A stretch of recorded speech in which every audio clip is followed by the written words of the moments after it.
Il-Ministru Clyde Caruana tibqa' ma jirrikonoxxix lill-Kamra tal-Ġeoloġi u quddiem id-domandi ta' Net News baqa' jinjora l-fatt li hu għal xhur sħaħ evita li jiltaqa' magħhom. Waqt konferenza li fiha tħabbar l-aġġornament tal-mappa ġeoloġika tal-Gżejjer Maltin, il-Ministru kkonferma li ma tkellimx mal-Kamra tal-Ġeoloġi qabel ġiet ippubblikata l-mappa finali. Dan għaliex skontu messhom tkellmu qabel. Laqas biss irrikonoxxejt li huma batulek diversi drabi ma inti laqas biss irrikonoxxejt dak il-komunikazzjoni. Jekk iċ-chamber tal-geologist li tagħmel referenza lih inti irid jagħmel diskussjoni ta' natura teknika, naħseb ta' prezza li m'iniex ġeoloġista. Kif qedlek imilhom jibatulek ftit mhux ħażin.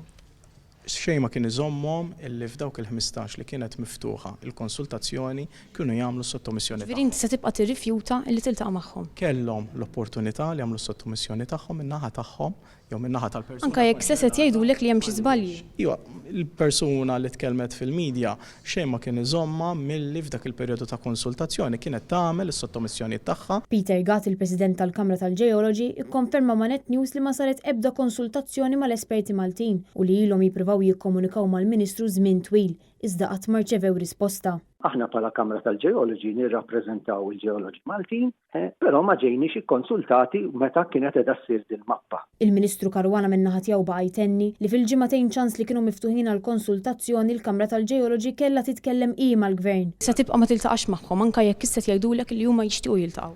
Kellu l-opportunità l-persuna semmija ma ħax dik l-opportunità. Ilhom jibatulek żmien Ministru inti xorta ma ltqajtx magħhom. Nerġa' ninforma, kellu l-opportunità li jdaħħal l-informazzjoni li qed jgħid li għandu, ma daħħalx tali. Se tibqa' tirrifjuta ġifieri. Kellu l-opportunità li jagħmel dan. Peter Gatt għalinna li minħabba dan in-nuqqas ta' rikonoxximent tal-arfin tal-ġeoloġi lokali saru ħafna żbalji fil-mappa tal-Gżejjer Maltin. Tantu hekk li ġimagħtejn ċans għall konsultazzjoni ma kinux biżżejjed biex din l-istess kamra tirranġa dawn l-imsemmija żbalji.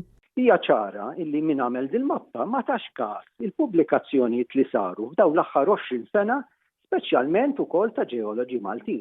Dawn ġew injorati. Peter Gatt kellimna wkoll dwar in-nuqqas ta' liċenzja tfittxija taż-żejt f'pajjiżna u rrefera għal dan in-nuqqas bħala falliment li l-Ministru qed jinjora anke fi żmien ta' kriżi globali dan għaliex il-liċenzji jaqgħu direttament taħt il-Ministru Clyde Caruana. Mela dawna kollha qegħdin iżidu n-numru ta' liċenzji. Jiġifieri qed jiġbdu qed jattiraw il-kumpaniji taż-żejt u gass lejn pajjiżhom u jtuhom il-liċenzja. Waqt li Malta din is-sena kellha 0 liċenzji li hija l-iżjed rekord baxx ta' numru ta' liċenzji dawn l-aħħar 20 sena. Jiġifieri hawnhekk qed nuru naħseb għandna falliment hawnhekk m'hemmx dubju. Però donnu l-Ministru baqa' m'għamel xejn fuqha, aħna lesti li ngħinu lesti niltaqgħu mal-Ministru nitkellmu miegħu. Xejn Riolo għal Net News.